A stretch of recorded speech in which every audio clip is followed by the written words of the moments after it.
আপনারা কি কনফিডেন্ট? 100%। উন্নয়নের শ্বেতপত্র প্রকাশ করুক না, তাহলে তো দুধ কা দুধ পানি কা পানি হয়ে যায়। ভোটের জন্যেই শুধুমাত্র অনুদানকে ব্যবহার করা হয়, তখন সেটা অনৈতিক। আমরা চাকরি চাই, ভাতা চাই না। 1,500 টাকা কি সংসার চলে বলুন? কোনো ভাতা আমরা চাই না, আমরা চাই আমাদের চাকরি, আমাদের নারী সুরক্ষা।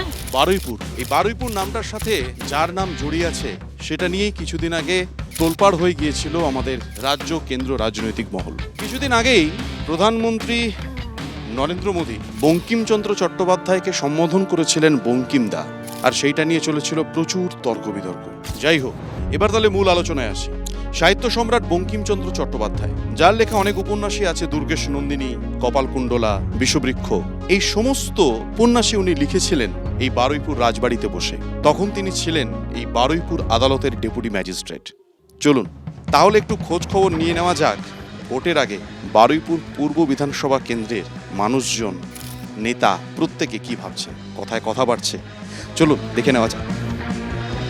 বাজি কারখানাগুলোর উপরে নজরদারি বাড়ানো যাচ্ছে না কেন? আমাদের সরকার লাইসেন্স দিয়েছে, যারা লাইসেন্স ছাড়া কাজ করছে তার বিরুদ্ধে পুলিশ ব্যবস্থা নিচ্ছে এবং আটকও করেছে। প্রশাসনের দিক থেকে কোনো পদক্ষেপ কি আপনারা লক্ষ্য করেছেন? না, কোনো পদক্ষেপ আমরা লক্ষ্য করিনি। প্রত্যেক বছর সেখানে বহু ছেলেপুলে মারা যাচ্ছে এবং ইয়ং ছেলেপুলে। পুলিশের যখন পয়সার দরকার হয় তখন সেখানে রেড করে এবং সেগুলো আবার ছেড়ে দেয় তাদেরকে। প্রশাসনের ব্যর্থতা। সরকার নজর দিক এবং যেসব ছেলেপুলেরা মারা যাচ্ছে এবং যেসব ভিকটিম ফ্যামিলি এগুলো সাফার করছে, তারা যেন বিচারটা পায়। অবৈধ বাজি তো প্রশাসনের হাত থাকবে এখানে বন্ধ করার, সেটা করছে না, সেজন্য হচ্ছে। লিগাল যারা বাজি করছে তাদের ক্ষেত্রে কোনো অসুবিধা নেই।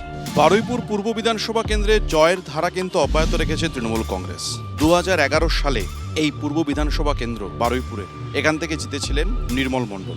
সেবার দ্বিতীয় স্থানে ছিল সিপিএম। 2016 সালেও কিন্তু ছবিটা একই রকম ছিল।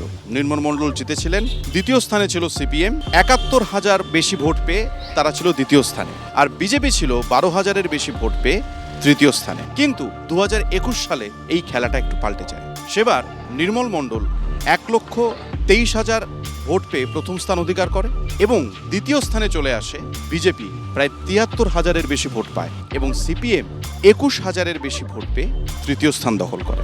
এবারে কি হবে? বারুইপুরে জমি মাফিয়াদের কি দাপট বেড়েছে? বাড়িপুরে আর কোনো খানাখন্দ কিছু বাকি নেই। জমি মাফিয়া? না না, এসব বাজে কথা। সব ভরে গেছে, ছোটখাটো পুকুর ভরাট হয়ে। একদমই সত্যি, একটা জমি বহুবার বিক্রি করে দেওয়া হচ্ছে। এর সঙ্গে বিএলআরও বা সরকারি প্রশাসনের লোকরা একেবারে বিপুলভাবে জড়িত। পুকুর বুঝিয়ে যে ঘটনা করলো, এই আনন্দপুরে আমরা যে দেখতে পেলাম, এইসব এরই পরিণতি। আমাদের স্পিকার সাহেব হোসেনকে বলে দিয়েছে কোনো প্রধান বা কেউ জড়িত থাকলে দল তার রিয়াজ করবে না। বড় বড় পুকুরগুলো বন্ধ করে দিচ্ছে, যারা যাচ্ছে প্রতিবাদ করতে তাদের উপর অত্যাচার হচ্ছে। কোনো পঞ্চায়েত মাটি কাটাকে সাপোর্ট করবে না, দল বলে দিয়েছে, যে করছে পুলিশ আইনত ব্যবস্থা নিচ্ছে। আবাস যোজনার টাকা কি আপনাদের প্রত্যেকের কাছে ঠিকঠাক করে পৌঁছচ্ছে? হ্যাঁ, নিশ্চয়ই পৌঁছচ্ছে। অনেক জায়গায় বাড়ি করে দিয়েছে। নাম এসছে, পৌঁছচ্ছে না, এটা বাস্তব ঘটনা। হ্যাঁ, এগিয়ে ঘরপর হয়ে গেছে। আপনি দেখবেন গিয়ে আমাদের কাটাকালের পাশ থেকে দেখবেন প্রত্যেকটা ঘর এগিয়ে হয়ে গেছে। আমাদের মুখ্যমন্ত্রীর টাকাও ঢুকে গেছে, কাস্টমারের জন্য কাজ শুরু হয়ে গেছে। আপনি এই প্রবীণ নাগরিকদের জন্য যে সুবিধে সেগুলো পান? না, আমি কিচ্ছু পাই না। ওনাদের মতবাদের সাথে আমরা মত মিলাই না বলে তাই পাই না। বার্ধক্য ভাতা পাই। আচ্ছা, এইখানে কি রাস্তাঘাট আগের থেকে ভালো হয়েছে না খারাপ হয়েছে? সরকারি পয়সায় যেটুকু হওয়ার সেটুকু করে, কিন্তু বেশিরভাগটাই এরা ধরুন 4 আনা দেখালো তো 12 আনা ওরা লুটে নিল। কিছু কিছু জায়গায় ল্যাগ থাকতে পারে, কিন্তু মোটামুটি ওভারঅল ঠিকই আছে। মানুষ তৃণমূলের কাজে বিতৃষ্ণা এসে গেছে, তারই প্রতিফলন করবে এই ভোট বাক্সে। মমতা গরিব মানুষের বাজেট করেছে, সাধারণ মানুষের বাজেট করেছে। মমতা ব্যানার্জি বুঝিয়ে দিয়েছে কেন্দ্র আমাদের বঞ্চনা করেছে, তার বিরুদ্ধে মমতা ব্যানার্জি রাজ্যটা বুঝিয়ে দিচ্ছে যে আমাদের সাধারণ মানুষের জন্য মমতা ব্যানার্জি আছে। কিন্তু কেন্দ্রীয় যে বাজেট হয়েছে পশ্চিমবঙ্গের জন্য ঢালাও টাকা এসেছে উন্নয়নের খাতে। পশ্চিমবঙ্গ যদি উন্নয়ন হয়, সাধারণ মানুষের কাছে টাকা আসবে, এটা আমি বিশ্বাস করি। মমতা ব্যানার্জির মাথায় চিন্তাধারা আছে, কি করে মানুষের উপকার করা যায় সেটা দেখিয়ে দিয়েছেন আমাদের মুখ্যমন্ত্রী। এখানে ভাতা কোনো উন্নয়ন হয় না, এটা আমি বিশ্বাস করি। এই যে কাজের অধিকার, মানে তার দুটো হাত আছে, সে করে খেতে পারে, সেটাকে করে সেই ভোটের জন্যেই শুধুমাত্র অনুদানকে ব্যবহার করা হয়, তখন সেটা অনৈতিক।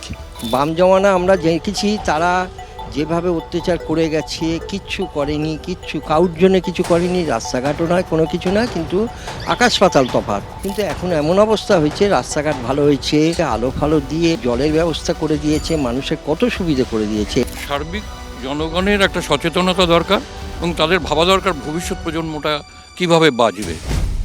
বারুইপুর পূর্ব বিধানসভা কেন্দ্রে আমার সফর আজ এখানেই শেষ। আবার আপনাদের সাথে দেখা হবে অন্য কোনো কেন্দ্রে, আরও অনেক কথা, আরও অনেক আলোচনা, আরও অনেক প্রশ্ন নিয়ে। আপনারা দেখতে থাকুন তারকার চোখে তারকা কেন্দ্র, আর চোখ রাখুন এবিপি আনন্দে। ধন্যবাদ, আবার দেখা হবে। এবিপি আনন্দ, এগিয়ে থাকে, এগিয়ে রাখে।